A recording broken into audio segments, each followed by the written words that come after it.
Subscribe to Serving It Raw. Yes, Lord. Yesterday's price is not today's price.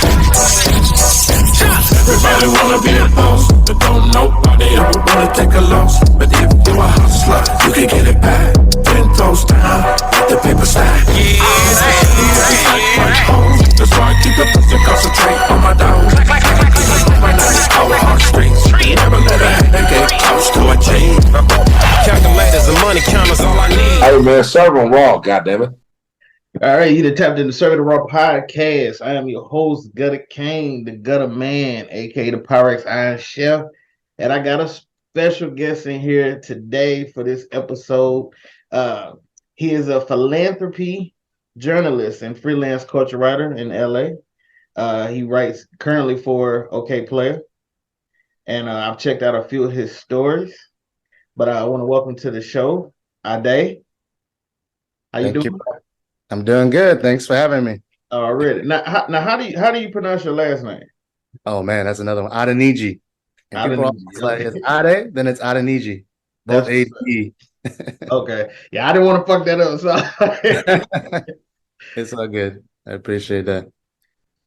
yeah. So I've checked out a few of your articles, man, and I think that I think you're one of those writers that do real good research. When I read the one that I'm actually finna talk about with you, but I was able to go back and read the one that you did on the original sound of G-Funk. Oh yeah. Above the law, yeah. Above the law, as well as your picks on the 17 greatest G-Funk songs. So I thought that was nice. It had a lot of them on there that I really, that raised me. A couple people got heated about some of my choices. That was funny. Why is that? I don't know. I guess because I didn't have Dre and Warren number 1 and number 2, maybe. I can see that, but the thing is that the ones that you did pick, they're like the most popular, but I felt like you dug deeper into the actual G-Funk sound, the originality of it. Yep. And so when you talk about the originality of it, then you got King T, you're gonna have with the dipping, and then you have technically the Above the Law Call It. I didn't even see Call It What You Want on there. Yeah. It's funny. I always prefer. I mean, I love that song, but VSOP I think is one of the greatest G-Funk songs of all time. People completely slept on that song. That's what's up. Lyricism, and it's crazy. Yeah, I'm with you on that one. But I checked out the articles, man, and I think, like I said, I think you're a phenomenal writer. I like how you, like I said, go through, do your research. But the article I really want to dive into is the one that you just recently put out, which was the unsung hook singers of 90s classics, 90 rap classics. Okay? For sure. All right, and so I just want to get your take on the research that you did, as far as like your conversation with Shatasha Williams, who did the chorus for Thuggish Ruggish, which happens to be my cousin, and Nanci Fletcher. Mm-hmm. And then Shauna D, and then Crystal Johnson, as well as I have an honorable mention, and I just wanted to see, did you happen to run later on? I want to see if she's somebody that you kind of thought about maybe adding. Okay, yeah, so just to see, but how was the like what made you decide to I'm gonna do this? I'm gonna write this article. Well, it's kind of just riding the momentum, like you said, of that earlier piece I did on Call It What You Want. I just started pitching my editor, and I'm like, I want to do something about like all these, unsung singers on like these 90s West Coast. So originally it was just going to be like strictly West Coast, because that's my like bread and butter. But then we was talking and like, man, why should it be limited? Let's talk about like the whole hip hop, East, West, Midwest. So I just started reaching out to people. The first person I actually connected with pretty quickly was Nanci Fletcher, because I've been following her for a long time. Love her appearances. I always feel like she's been on the level like a Michelle or a Jewel, but people just don't know. She just doesn't have the same household name recognition. But she's been on featuring 80 songs. Like she was super big back in those days. Has And it you, been 80 songs? yeah, something Yeah. like that. She used to braid Snoop's hair back in the day too, so she was really like she was there for sure. Okay. So it started with that, and after we probably talked. The first call we had, we probably talked like 4 hours. It was a super long conversation, chopping up buns. Because she's a New Yorker like me, so we were talking about that for a while, and then like it just became like really a really good conversation. And at the end, she's like, "Do you know that there's actually not Jewel who sang on What's My Name, Snoop Doggy Dogg? It's this other woman. What are you talking about?" She's like, "Yeah, this woman Shayna D. She's like in the church. She just went down to like death row one day. They used their voice. Like you should talk to her. Like she's trying to like sort of get her name out there now. You should talk to her now." So she gave me her name. Talked to Shayna. She's from Carson, California, outside LA. Crazy. Like she just Yeah, went. So yeah, that's a sorry. jewel. That's Yeah, that's a jewel from Jewel. Rest in peace. exactly. But yeah, because from that's a jewel from Nancy, but rest in peace to Jewel. But yeah, I didn't know that. Yeah, I thought that was Jewel on that chorus. for sure. For sure. So it was like early on as I was even starting to write it, it's like, oh shit, I'm already learning all this stuff. So from Shayna D, I'm okay, let me get some East Coast in there. So that's how I connected with Crystal Johnson. Same way, just through IG. We've hung out a few times. When I was back east for a couple of months, I met up with her. She's super chill, true New Yorker, true hustler. Is Uh, she from New York? yeah, she's from Brooklyn. From Brooklyn. Brooklyn born. Yeah, she's never left Brooklyn. And then it's funny with Shatasha. It's like it was really hard for me to find her. Like initially, I was just like on Facebook, on Twitter. It was some article maybe I don't know 7-8 years ago that they did on her, but otherwise it was like I don't know. The social media presence was tough. But then I just started looking at hashtags on Instagram, and then that's how I think your name was or your account tagged her in one of your posts. Yeah. So that's why I just hit you up, and thanks again for connecting us. But Oh shit. that sort of rounded up. There are a few other people I wanted to talk to, I didn't. There's another woman. I don't know if you know this, but the woman who sang on "Summertime," Will Smith, was from Johnny. It was Jean Bailey. Yes, I never heard of her. Yeah, from Johnny back in the day. So there were a couple more that I wanted to talk to, but I plan on doing more of these. But for the initial four, these were like the four that I was able to connect with. Okay, now in your interview of them, Mm-hmm. one thing that I kind of kept noticing in the article was that they kept pointing out how they didn't get credit for their vocals on a lot of these songs. Mm-hmm. And so I just did they go in details of like what maybe they could have done differently, and or for somebody else that's up and coming that maybe might end up running into that situation. What did they say anything about like, hey, I wish I would have done this and this and this or whatever? Yeah, I think it's a good question. I mean, I think overall it's a good lesson on like, there's the creative side, but then there's the business side. Okay. And I think at the very beginning of hip hop, in fact, sort of when I was talking to Hutch from Above the Law, similar thing where like everything was just so informal. And like you didn't want to be the one weird guy in the room or gal in the room asking too many questions. It's sort of like you were taking a leap of faith. They're like, hey, we'll take care of you, we'll take care of you, we'll take care of you. But a lot of these women were, they didn't have a manager, they didn't have an agent. In the case of Shayna D, she was 18, she was a freshman in college who was like who just came down on a whim to the studio. Like there was no real protection. Okay, so everything was like word of mouth. Huh? Yeah. Everything was like a word of mouth. Exactly. So okay. I think the only woman who didn't have anything like crazy happen was Crystal Johnson. I think part of that is because she comes from a very musical family.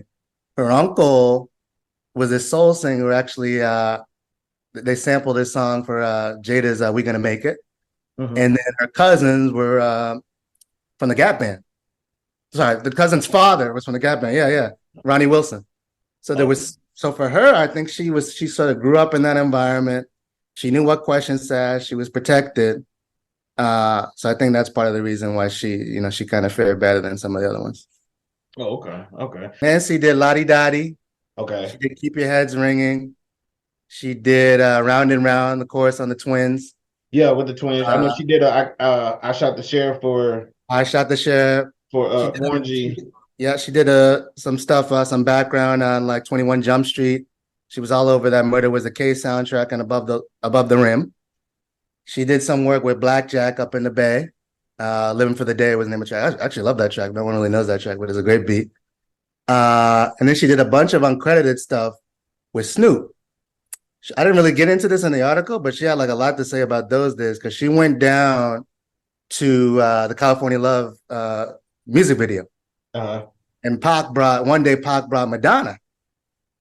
Pac was dating Madonna at the time. Yeah, I remember. Yeah, I remember. She talk about that. You know, she's basically like, man, like it's crazy that ahead of the, in a way, Pac was like ahead of his time. Like, how can I put this? Like some of the other dudes in the room are like, wait, well, who's this? Who's this woman? Who's this random woman in the studio? Because hip hop didn't really know her like that at that time. But for some reason, Tupac saw something in her and saw something in bringing her into that world that even like Snoop and Dre didn't see. Okay, because see the issue. See a lot of things that. Okay, the only thing that confuses me sometimes with Nanci. Yeah. Nanci Fletcher's contributions and choruses. I always get her mixed up with my honorable mention. Who's this? Natasha Walker. That was the honorable mention. I had a feeling you were going to say that. Did she run a social radar? I tried to connect with her too. Nanci put me in touch with her, but she just wasn't available. But okay, back in the day, they were in a group together. We're in this group called Lipstick in like 1990. They did a song for the soundtrack for White Men Can't Jump. Okay. They had this group, and they demoed for Dre back in those days too, but the timing wasn't right. The managers didn't get along or whatever. But yeah, that's funny you mentioned that. Okay. Yeah. That I don't know what it is, but I always get Nanci and Natasha mixed up on a lot of, because I just feel like Tupac's earlier stuff, from that going into Death Row as well as Death Row, it was always Nanci and Natasha. You know what I'm saying? So I just like sometimes I be getting them mixed up when it comes to names and stuff. But yeah. Actually, I might have messed that up. I don't think they were in Lipstick together, but they were in. Remember when I talked about the whole thing with Barry White? Now I know Natasha was in a group called Y Envy. Okay, I didn't know that. Yeah, Natasha Walker was in a group called Y Envy. Okay. And then she started doing like a lot of courses for Tupac when he was part of Thug Life. Exactly. And so, I mean, when he created the group. So I knew about that, but I didn't know that they were in a group together or anything like that. Yeah. Or at least they auditioned together. I'll put it that way. Yeah. I'll put it that way. Okay. Yeah. So when what other like now? How did you get started into doing articles and stuff like this? Like, how did you get the music ones or just writing in general? I would probably say music.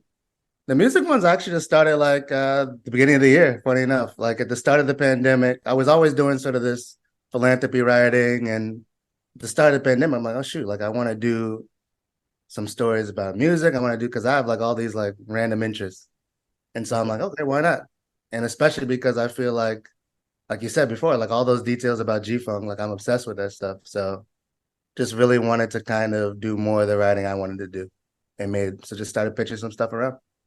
Oh, okay. Yeah. Now, who did you grow up listening to? So I had like sort of these. I have a Nigerian father and like an old school mom from Mississippi, and so I wasn't allowed to listen to hip hop for a while. I remember the first CD I bought was Reasonable Doubt, Jay-Z. Okay. But then after a while, I don't know, I just quickly fell into like West Coast. Like I always found that sound to be better. Like it's more laid back, it's more musical. And so quickly it was Dre, it was Snoop, Warren G, and then really fell in love with Quick. And he's someone who, whenever he plays in LA, I'm always there because he's a genius. Yes, I give you that. Salute to DJ Quick. Just Like Compton is actually one of my favorite songs. Exactly. People sleep on that one too. That's one of my favorite. I'm talking about. That's one of my favorite songs of all time. Like, yeah, I know. No, it's great. So, okay. So what do you have any things that you're working on now, like writing for OK Player? Yeah, there's a couple of things I have in the works. There's something I want to do about the connections between house and hip hop, because people always, first of all, like I wasn't even a big house head for a while because I never thought black folk were involved in it like that. Like that was my own ignorance. But Hold on, you talking about the genre house? yeah, house, yes, the Like genre, uh, exactly. Queen Latifah's. Queen Latifah and Robin Um, S. and all those folks. you But know, it's crazy because the song I'm thinking about it. I want to bring up to you. It's a house song. Uh, it's on one of my playlists. I listen to it when I'm doing cardio at the gym. I want to be talking about. You I might think be it's talking about coming to my house. coming to my house. Yeah, I figured that's what you meant. Yeah, Okay, but you talking about that like that type of music? exactly. Okay, But then these DJs who sort of went back and forth between house and hip hop. People like Terry Hunter, Chicago, who actually I didn't even know he did that new Beyonce song, "Unbreak My Soul." uh, Yeah. Anyway, it's like some Beyonce song from last year, I guess. it is okay. Yeah, yeah, yeah. But folks like that, David Morales, they were people that really DJ'd the house scene, but also produced a lot of hip hop too. And I didn't know they were like such connections like that. So Okay, I still in the know early stages. 45 King was a producer that kind of did that. Yeah, yeah, So, man. There's plenty. So I'm sort of in the early stages of that, but that's one thing I wanted to explore. And I'm also doing something on DJ Glaze, Filipino DJ from the 80s who founded Fosum. And that famous lyric from Dr. Dre and Snoop's Ain't Nothing But a G Thing. Perfection is perfect, I'm gonna let them understand. That is a reference to Fosum. Back in the day, they were called Perfection. It was like maybe 20 or 30. It was a huge collective.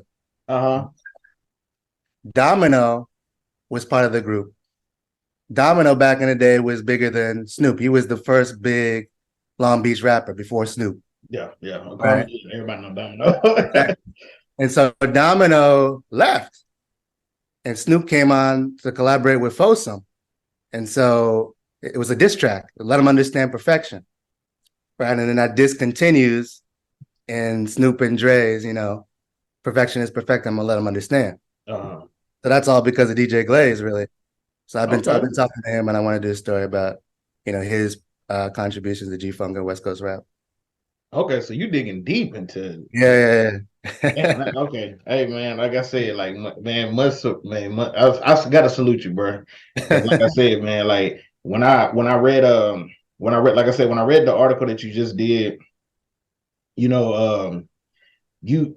wrote down word for word what they said to you, on the phone. Like you could just kind of tell it, like you didn't add anything to try to make certain shit seem a certain type of way, man. And I know a lot of times that's what makes a lot of artists not want to do like interviews and stuff like that because they don't want to get misquoted and shit, man. But I think what you're doing is really phenomenal. You know what I'm saying? So yeah, I had to. I was like, yeah, man, I really gotta really dig deep and see. Was there anything else that you yourself got out of the interviews that you did with these artists? Like, was there anything else that you that maybe you didn't know? Because like you just gave me some stuff that I didn't know, like about the Folsom. Say I didn't know about that situation. So you kind of like when it comes to hip hop, man, it's a constant. Oh shit, I didn't know that. Oh, I didn't know that. Yep. So, I don't know. For me, it's like people always talk about how where hip hop came from, how it came out of soul and R&B and older forms of black music, but you don't even think about how that might play out, like because like in the 80s and 90s, these legendary R&B and soul singers, they were still around. Yeah. In the case of like when Nanci Fletcher was telling me about Barry White, she got connected to hip hop through Barry White. Barry White was trying to make a comeback in the early 90s. And so on a whim, she goes to this singing audition, dresses up, dances, and she's one of the background singers that's picked to tour the world with Barry White. So when they come back from this year-long tour, okay, we're trying to get Barry White sort of plugged into hip hop. Why don't you do a collab with Big Daddy Kane? And so that is the first hip hop track that Nanci Fletcher was involved in. But it was because, in a way, of like soul and R&B, that earlier generation of Black music that hip hop was also able to attach itself to. People always think about it in terms of the sound, but it's deeper than that. It's the figures. It's the actual people that sort of pass the baton, if you will. At least that's how I see it.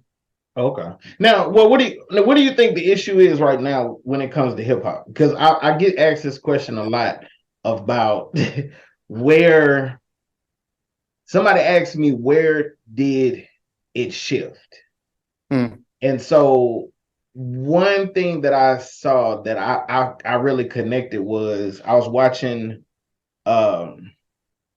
Math Hoffa's podcast, and they had Ed Love on there. And he was talking about how it made more of an impact for us when you actually went to a store specifically to buy a CD compared to now where it's just streaming. And so do you feel like the internet has hurt or helped hip hop at all? I think both. It's so accessible, but it's so like oversaturated. Like, okay, it's quantity. Is the quality there like it was? Me, I'm always one of those snobs. It's like I don't listen to hip hop after 2005.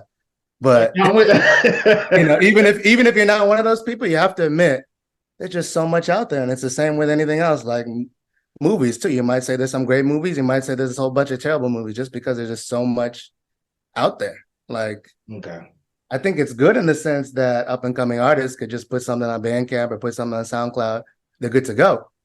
But in terms of quality, I don't know. It's all over the place. I don't feel like the quality's there either. No. And the fact that there's like no more A&Rs to be able to be like, nah, the quality is low. You need to do this, or it's like more like a microwave type of music. I just feel, I'm not gonna say it's hurting the culture, but I don't really know the direction that it's going in. Neither, man. Yeah, I don't know the direction, and it's kind of getting me for a little loop here. But I don't know it is up where you are, but in LA too, I noticed that in terms of the venues that actually play hip hop, that's really gone way down. Like, I don't hear it as much in the clubs anymore. It's really weird. I don't know. I don't know what happened. Even compared to like 10 years ago when I was just getting out of college. So I'm not sure. Yeah, see, that's yeah. But I know we're still trying. We're still trying to get it. What's the other artist that you're now? One thing I did notice too about your article is that you had females. Where was that the only thing that you were focused on? Yeah. For that one, that was all just female singers. I've been thinking about some of those other. Because the funny thing, after Nate Dogg, there are other male singers too. Of course, it's just. Yeah, I got one in my head. Mike Marshall, I've spoken to him. Okay.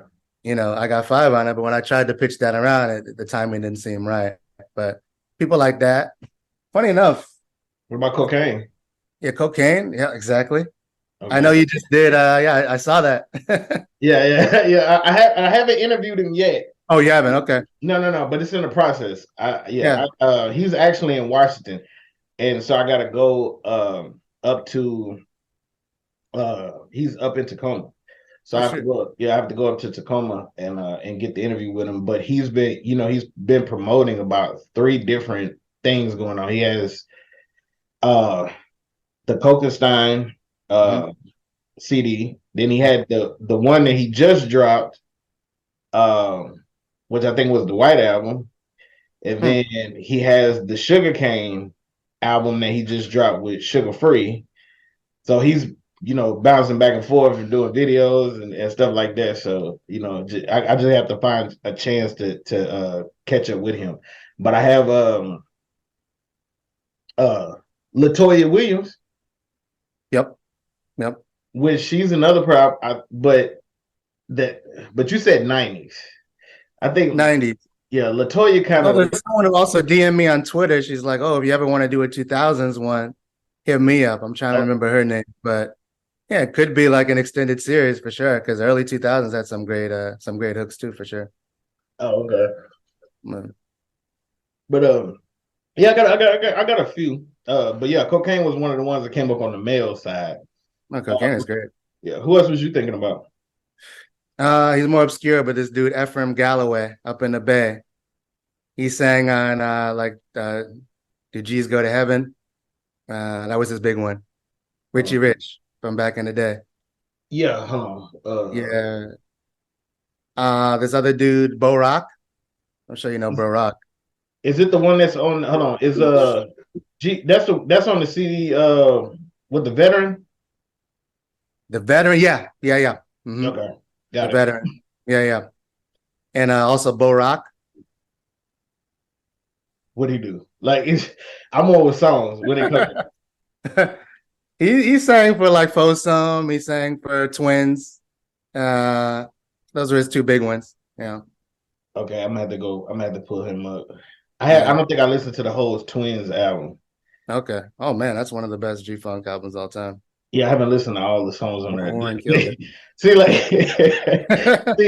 the thing that I have so much music and songs in my head, it's like as soon as you tell me a name, I can kind of get it. If not, if you tell me the name of a song or something, or I can get everything. I'm like, okay, yeah, I heard it. You know what I'm saying? But yeah, it's so much playing in my head. It's a shame. Yeah, it's just as a kid, man. My dad used to take me to the mall. Actually, I mean not the mall, but he used to take me on base.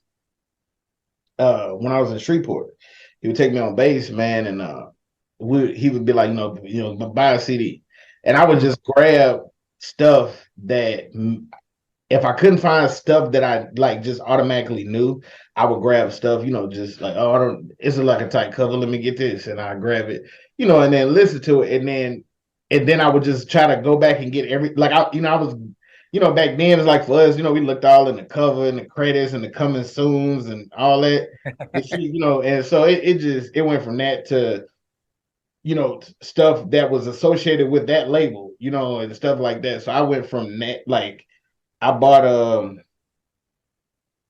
you remember Lil Rick? Yeah. From the Bay. Well, he was from Richmond. Yeah, Richmond. Yeah. So I bought his CD one day, Armageddon.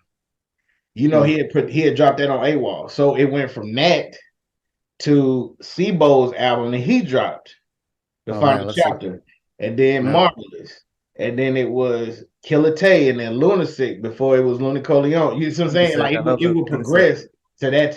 And then I did that with everything. I did it with Death Row, I did it with No Limit, I did it with Cash Money. And then after that, then you start going back, after Furious Five, like, what I'm saying? You go all the way back to like the 80s and stuff like that, then start coming back up and working your way up and shit. So it was like that, man. So that's what I did with G-Funk too when I first, because I went to college out in LA. And once I got here, like it was like CD on CD on CD, and it was like, it's funny the way, like, how do you experience that nowadays? Like, you don't get to even like touch the album or touch the CD and look through the credits. Like, it's a totally different, like, it's a different experience now, Yes. So. Yeah.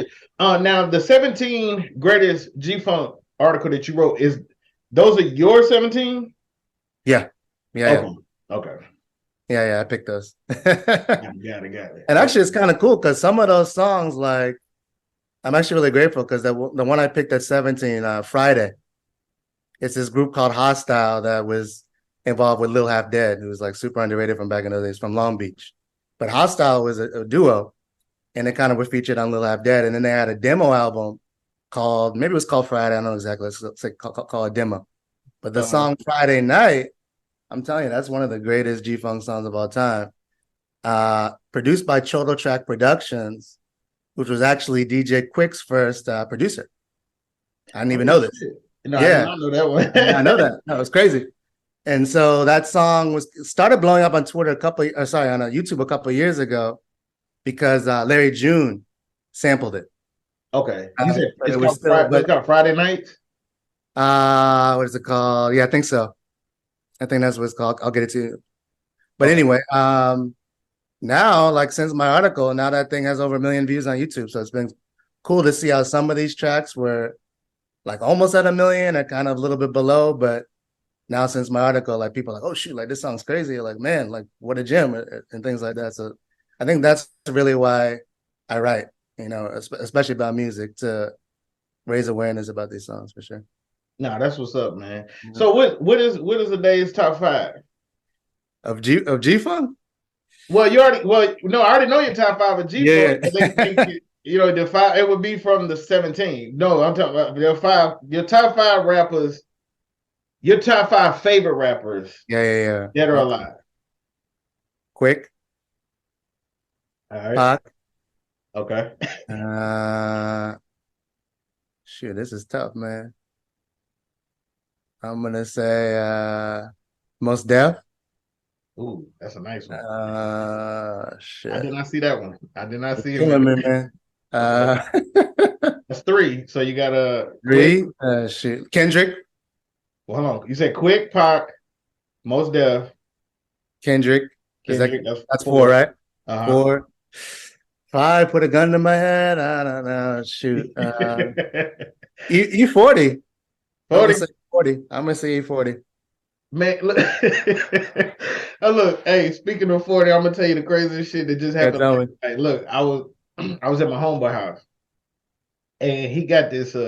It's like his son, but this kid that comes over all the time, man, and I love him. I ain't even gonna say his name because I don't want to embarrass him too bad. But look, we was watching the Nate Diaz fight last night. Oh God. And within the fight, they showed the E40 was at the fight. So so they put the camera on E40, and he looks at me and my homeboy and he says, "Is that Biggie?" And we looked at him, we was like, "What?"